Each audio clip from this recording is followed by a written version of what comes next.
tratado de dar respuesta a un interrogante. ¿Cuál es este interrogante? ¿Qué estudia el análisis económico-financiero de una empresa? ¿Correcto? Entonces, ¿qué hemos respondido? Que es una parte de la, ¿no es cierto?, de la economía. Está mal escrito esto. Fíjense, economía especializada que trata sobre el análisis del comportamiento que tiene una empresa en función a su posición económica y financiera, ¿no es cierto?, como inversión. ¿Cómo es esto, profe? A ver, no, explíquenos, pues yo no lo entiendo. A ver, usted dice que es una parte de la economía especializada. Sí, la economía tiene partes especializadas. Una de ellas, por ejemplo, es el marketing. Otra es, ¿no es cierto?, el análisis económico-financiero. Otro es la ingeniería económica. Son ya ramas especializadas de la ciencia económica en el mundo, ¿no es cierto?, de la economía de empresa, ¿no? Y en este caso de nuestra materia trata sobre el análisis, analizar qué, las partes, los componentes, desagregar el todo en fracciones, en partecitas, ¿no es cierto? El análisis del comportamiento, o sea, la conducta, las políticas que tiene una empresa, la forma como está gestionándose una empresa, ¿no es cierto? En función, es decir, dependiendo de su posición económica y financiera. Es decir, ¿cuál es la posición económica? Responde a otra pregunta, ¿no? ¿En qué has invertido, Cholito lindo? Allá. Invertí en estos activos. Y hemos puesto el ejemplo de nuestra panificadora. Entonces me van a decir a mí, ¿en qué has invertido en tu panificadora? Ya. He invertido en los siguientes activos.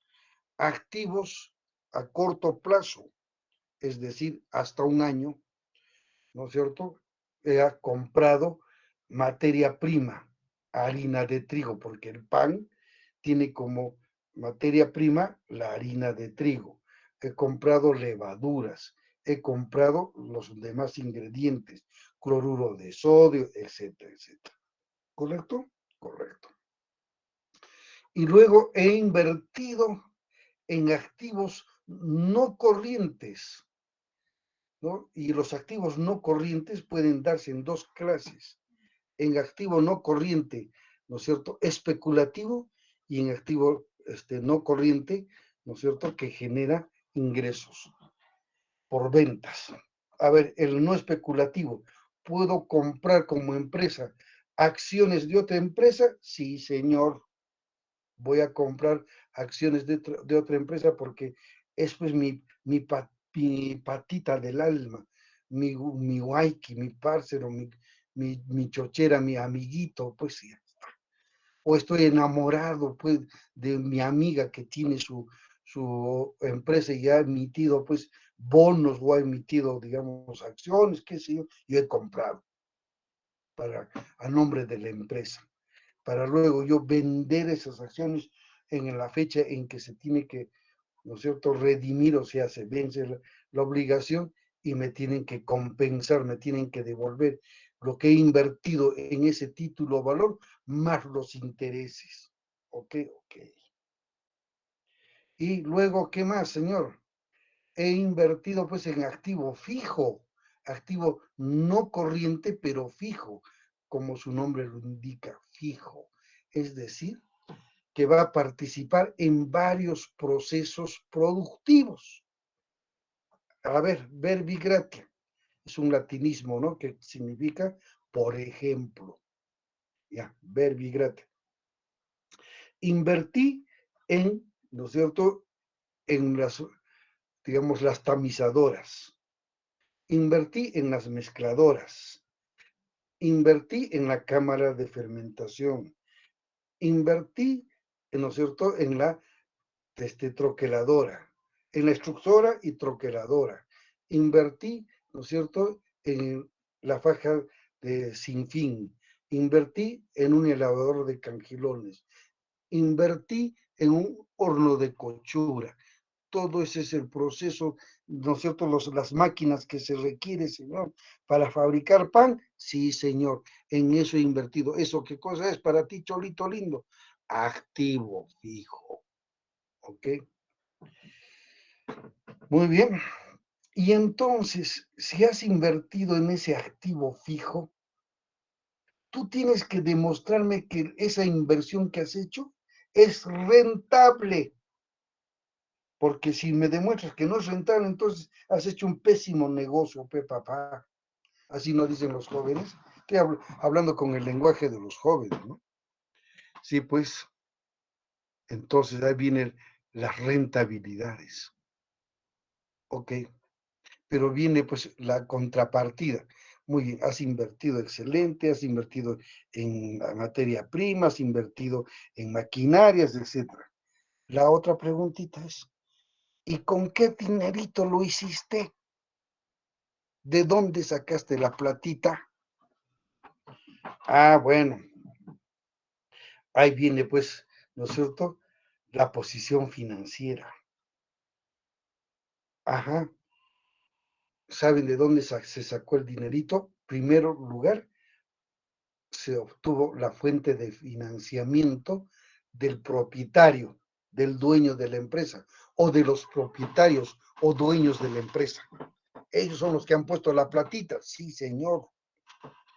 Y de acuerdo a la modalidad como ponen el dinerito en la empresa, es que se arma la estructura de esa empresa, que puede ser societaria, puede ser una sociedad, una empresa en sociedad comanditaria, colectiva, ¿no es cierto?, de responsabilidad social, ¿qué más? Sociedad anónima, etcétera, etcétera. Muy bien. Y como tal, tú tienes que fijarte tú que ese señor o señores, que pueden ser personas naturales, incluso pueden ser, ¿no es cierto?, personas jurídicas, puede ser socio, otra empresa, por supuesto, señor, puede ser socio y lo va a representar su gerente general en el directorio de, ¿no es cierto?, en la asamblea de accionistas de la empresa. ¿Correcto? Correcto. Y entonces, ellos, por tu linda cara, papacito, ¿te van a dar la plata? No, de ninguna manera. ¿Qué les importará si la cara del dueño es bonita o no? O la cara de la dueña es preciosura, una reina de belleza. No les importa. Ellos dicen, a ver, terminado el ejercicio económico, que en el Perú coincide con el año calendario, es decir, inicia el 1 de enero y concluye el 31 de diciembre. Ajá, han puesto su platita. ¿Cuánto le vas a compensar a esos que han puesto su platita como propietarios? ¿Correcto? Y entonces, de acuerdo a la modalidad de la sociedad en que se constituyó, será pues la denominación de esa, ¿no es cierto?, de esos aportes que hacen a la empresa. En algunos casos serán acciones, en otros casos serán participaciones, etcétera. Muy bien, muy bien. Y luego tienes que, ¿no es cierto?, compensar con parte de las utilidades que has obtenido a esos propietarios. Y entonces tienes que medirme tú en cuál es la tasa de interés, ¿no es cierto?, que están recibiendo esos dueños del dinerito que han puesto a la empresa. ¿Ok? ¿No es cierto? Y obviamente se va a expresar en la suma de dinero considerada como dividendos, ¿no es cierto? Ok. Pero si fuese la fuente de financiamiento solo recurso propio, pues no habría ningún problema. Diríamos que el 100% de la inversión ha sido financiada con recurso propio. Pero las finanzas aconsejan no hacerlo de esa forma, porque estaría distrayéndose fondos, ¿no es cierto?, recursos propios en esa inversión. Mejor es hacer participar a terceras personas, bancos, proveedores, qué sé yo, que también, ¿no es cierto?, aporten financiando el activo de la empresa. Como profe, sí, pues, ya no tengo, pues ya puse todo el dinerito de los socios, ya invertí en materia prima, en activos fijos, etcétera, pero me falta una camionetita para repartir el pan. Me falta para capital de trabajo, es decir, para comprar la harina de trigo que ahora está subiendo a cada rato con esta, ¿no es cierto?, con la inestabilidad del tipo de cambio que está dándose en el Perú. Entonces me voy a prestar ¿de quién? De bancos, de cajas municipales, qué sé yo. Y entonces a ellos tenemos que compensarle con una tasa de interés. Sí, señor. ¿Y qué tasa de interés es? La tasa de interés del mercado. Y entonces, todo este mundo que acabo de narrarles es, ¿no es cierto?, lo que estudia el análisis económico financiero de una empresa. Es decir, ¿por qué invertiste en eso? ¿Por qué obtuviste esta fuente de financiamiento para hacer tu inversión? ¿Por qué? ¿Correcto? Y entonces, me vas a tener tú que explicar, ¿no es cierto?, si la inversión que has hecho es rentable o no. Me tienes que explicar, ¿no es cierto?, las rentabilidades al corto plazo como rentabilidad sobre ventas, ¿correcto? Rentabilidad sobre la inversión, el ROI, famoso ROI. Me tienes que explicar la rentabilidad a largo plazo, es decir, qué valor actual neto económico o financiero ha logrado tener esta inversión. Tienes que explicarme por qué. Y entonces ahí viene, pues, ¿no?, la explicación. Ahora, si a mí me dice, explícame por qué invertiste en, ¿no es cierto?, en los activos de esa panificadora. ¿Y por qué tuviste que pedir tanto de dinero de aporte propio? ¿Y por qué tanto de dinero, ¿no es cierto?, pidiendo a cajas municipales? ¿Por qué? ¿Por qué? Entonces yo tengo que demostrar, pues, a la Junta General de Accionistas, ¿no es cierto?, y decir, bueno, mire, se invirtió y la rentabilidad a corto plazo sobre ventas es tanto. La rentabilidad sobre la inversión o ROI es tanto. La rentabilidad sobre la función patrimonial es tanto. Son rentabilidades a corto plazo, sí, señor. Pero también tienes que explicarme la rentabilidad a largo plazo, es decir, cuál es la rentabilidad o el valor actual neto económico o el valor actual neto financiero. Tanto, tanto, tanto es el BAN, el BANE, BAN, tanto. Y entonces, si los empresarios se fijan metas o se fijan parámetros y decir, bueno, yo voy a invertir en la panificadora siempre y cuando mi rentabilidad sea, ¿no es cierto?, que esté por encima de la tasa de interés del mercado. Si no, no invierto.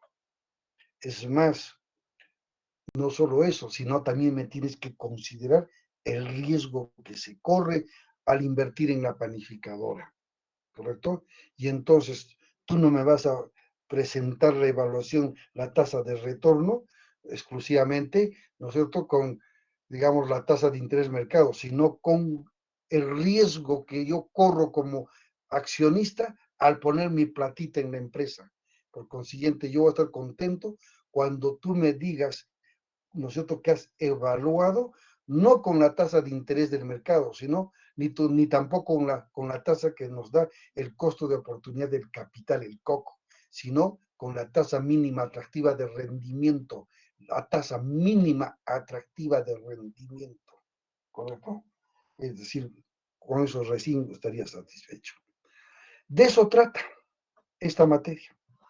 Y entonces nosotros hemos visto, ¿no es cierto?, que para trabajar esto, normalmente la mayor literatura sobre análisis económico financiero es de carácter contable.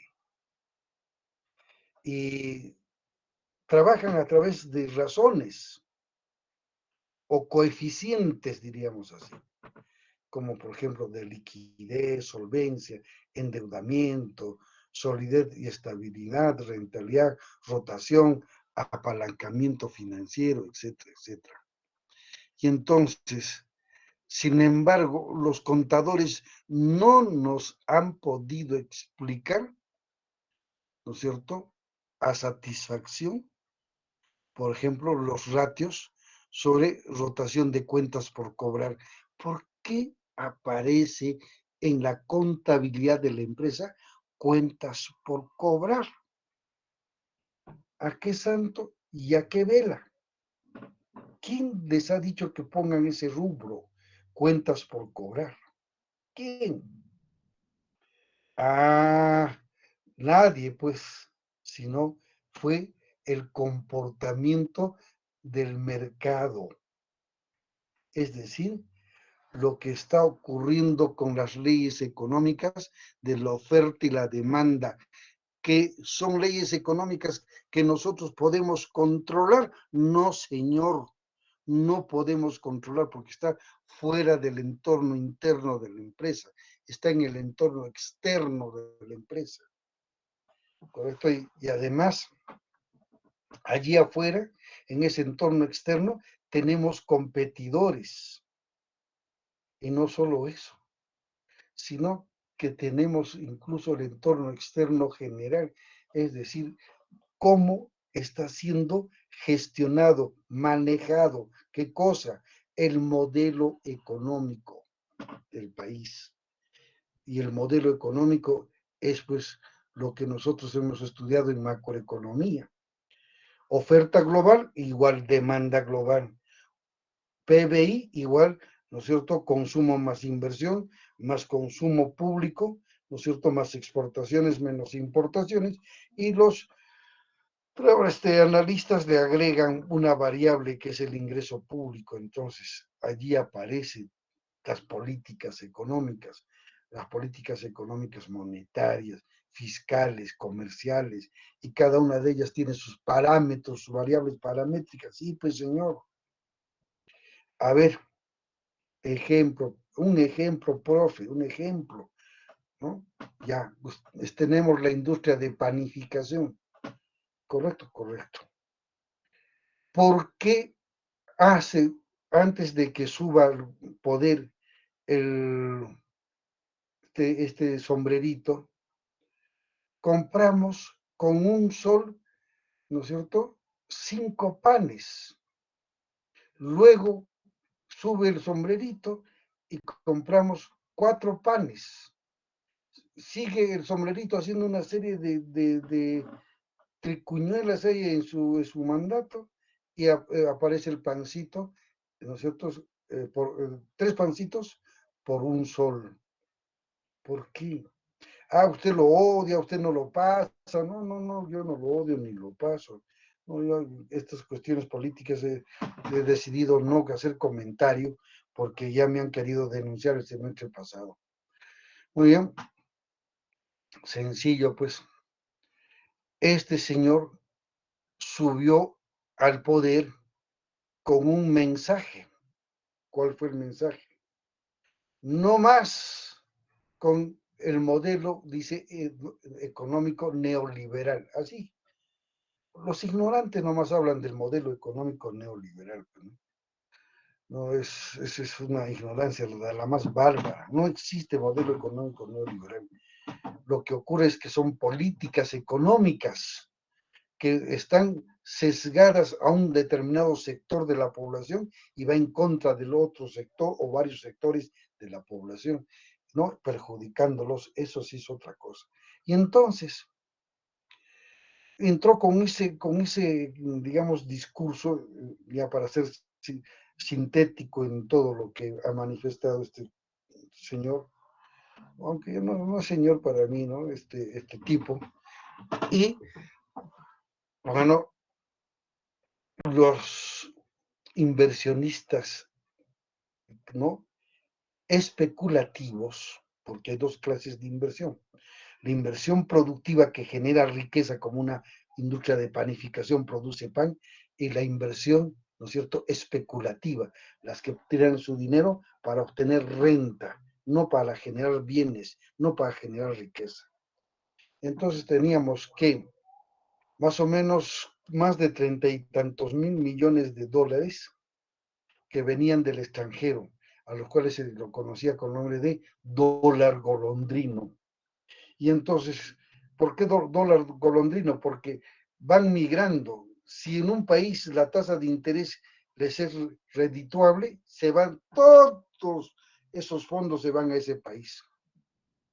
Y cuando empieza a bajar o, ¿no es cierto?, manifestarse en políticas económicas, ¿no es cierto?, opuestas a la rentabilidad que perciben, todo ese dinero se va a otros países. Y eso es lo que ha ocurrido en Perú. Se fueron los dólares golondrinos, toditos. Y a colmo de remate, muchos inversionistas, ¿no? Y empresarios peruanos han empezado a retirar todo su dinero, ¿no es cierto?, a otros países, Ecuador, Panamá, etcétera, etcétera. Y entonces, ¿qué ha ocurrido con el mercado de cambios? No nos olvidemos que en mercado actúan dos leyes económicas, la oferta y la demanda. ¿Ok? La oferta de dólares comenzó a escasear, pero la demanda de dólares comenzó a subir. ¿Y por qué? Porque la gente, el común de los peruanos, ¿no?, al ver que subió al poder este sombrerito, dijeron, no, ahorita se va a ir al tacho la economía, entonces mi platita que me paga, automáticamente voy a agarrar y voy a comprar dólares. Y subió la demanda. Entonces, ¿qué ocurre con un bien cuando sube, ¿no es cierto?, la demanda y baja la oferta? ¿En qué se refleja? En una variable paramétrica. ¿Cuál es? El precio. En este caso, el tipo de cambio comenzó a subir. De lo que entró al poder este sombrerito a 3.30, creo, el dólar, lo puso hasta 4.20, lo puso. Ahora está en 3.70, 3.80 aproximadamente. Y muchas de las empresas peruanas, ¿no es cierto?, importan insumos y materias primas. Por ejemplo, la industria de panificación tiene que importar trigo las empresas que fabrican harina de trigo. Sí, Molino Santa Rosa, etcétera. Tienen que importar trigo, pues. Y el trigo va a decir, bueno, los proveedores de trigo a nivel internacional, ya, oye, Perucho, como las peruanas son preciosas, yo voy a seguir manteniéndote en cierto el precio y, ¿no es cierto? Y te vendo esta cantidad siempre de harina de trigo y me pagas en dólares, pero el tipo de cambio subió internamente. Entonces cada vez nosotros tenemos que comprar esa harina de trigo con un tipo de cambio cada vez más caro. Y entonces, ese sobrecosto que hacen los empresarios, lo trasladan a la estructura de costos, pues. Y entonces llega la harina de trigo con un sobreprecio a los maestros panaderos, a las empresas panificadoras, sí. Y entonces, ¿qué hacen los panaderos? Ya pues no me queda otro recurso que antes te vendía 5 pancitos por un sol, ahora te vendo 4 pancitos por un sol y ya últimamente 3 pancitos por un sol. Así está. Y va a seguir subiendo y va a seguir manifestándose este fenómeno. y para diciembre de este año se estima que cada pan va a estar en 50 centavos o 60 centavos cada pan. Y a colmo de remates, bueno, yo no sé qué es lo que ha pasado, se comienzan, ¿no es cierto?, los países de la esfera comunista, los soviéticos, comienzan a querer, digamos, invadir, ¿no es cierto?, Ucrania. Y empieza ahí, ¿no es cierto?, la distinción, ¿no es cierto?, el conflicto entre los países europeos. Terrible. Y empieza, pues, no nos olvidemos que Rusia era pues, un país que exportaba cantidades de harina de trigo, exportaba cantidades de gas natural. Le han bloqueado, lo han bloqueado. ¿Y qué ha hecho la Unión Soviética? Tampoco ha dejado de vender al mercado el trigo y el gas. Y ha empezado a subir pues todo. El gas es lo cierto, una materia prima, no, es un insumo básico para muchas industrias. Y entonces está grave, a tal extremo que tan grave que los fertilizantes, ¿no?, que se necesitan para, ¿no?, cultivar, para hacer cultivos, ¿correcto?, han empezado a subir de precio a nivel internacional por este conflicto. Y entonces, ¿cómo va a repercutir ese problema en la economía peruana?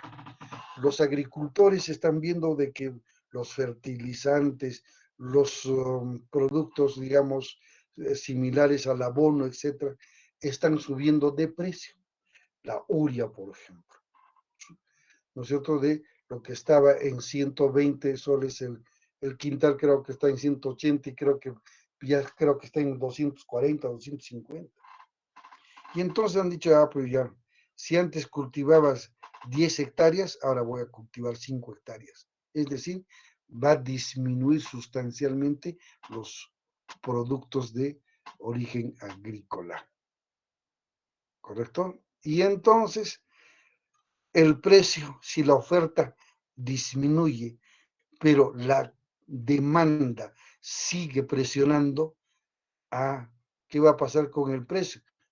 Va a subir. Lo lindo sería que suba y bueno, pues aunque sea, ya compraré pues unos 10 gramos de azúcar o 5 gramos de arroz. El problema es que no va a haber. Ahí está el problema. Muy bien. Entonces, estas, estos, razones se ven, por ejemplo, con ratios. Por ejemplo, los contadores que dicen, a ver, un ratio de liquidez es el activo circulante sobre el pasivo circulante. Así nos muestran. Entonces, un estudiante de economía agarra y dice, pues, ¿y qué me explica eso? Activo circulante sobre pasivo circulante. ¿Qué cosa es eso? ¿Qué me explica? A ver, explíqueme, profesor, explíqueme por qué la liquidez, ¿no es cierto?, general es resultado de ese ratio, activo circulante, pasivo circulante. Yo pongo números y se acabó, pues. No, no se trata de poner números, se trata de encontrar la explicación del porqué de ese activo circulante y del porqué de ese pasivo circulante. ¿Correcto? ¿Qué más? En los ratios de rentabilidad, por ejemplo, utilidad neta del periodo sobre ventas. Pero son números, pero es que nosotros no queremos ver los números finalmente, lo que queremos es encontrar la explicación por qué llegas a ese resultado, ¿correcto? Entonces, allí nos quedamos la última clase, ¿no? Y ahora, por ejemplo, ¿qué decimos? Que las ventas, por ejemplo, están ligadas estrictamente al comportamiento del mercado. Obvio. Fíjense, las ventas, ese rubro ventas, voy a churarlo acá. ¿Se está viendo lo que estoy achurando, jóvenes? ¿Se ve lo que achuro? Sí, profesor. Listo, ventas, correcto. Las ventas, ¿qué cosa es? Es pues reflejo de lo que está ocurriendo en el mercado, ¿correcto? Y por tanto su relación a la conformación, gestión y comportamiento de los activos, de los pasivos, del patrimonio, de los rubros de costos y gastos, tanto operativos como financieros, registrados en el estado de resultados. Estas cuentas o elementos contables, sin embargo, encuentran la explicación en su tendencia, por tanto, ¿no es cierto?, de la eficiencia y eficacia de la conducción de una empresa frente al entorno externo y al entorno interno, como se señala seguidamente. Del entorno externo inmediato, el comportamiento de qué? Del mercado, del sector industrial, de la competencia. Del entorno externo general, ¿no es cierto? El comportamiento, cómo se está gestionando el modelo económico. Del entorno internacional, cómo o qué determinantes, ¿no?, son los que generan el tipo de cambio. Estas dimensiones, a su vez, son determinantes de las dimensiones que se dan en el entorno interno de una empresa, como por ejemplo en la gestión de la cadena de valor de la empresa, del comportamiento de sus factores clave de éxito frente a las dimensiones del entorno externo. Todos estos aspectos, a su vez, están muy relacionados a los objetivos que persigue toda empresa, los cuales son objetivos generales de una empresa, ¿no es cierto? Obtener óptimos indicadores de rentabilidad, de liquidez, de participación en el mercado, de responsabilidad social. A ver, explíqueme usted, profesor, todo lo que está usted achurando. No le estoy entendiendo, ¿correcto? Ok. Nuestra panificadora. Tenemos un hornito de cochura a leña, pero observo yo el mercado y veo que mis competidores dejaron de tener pues, el hornito de cochura, ¿no es cierto?, de leña, si no tienen tecnología nova, son más eficientes, son más eficaces, están condicionando la productividad mejor que yo, que mi empresa, ¿correcto?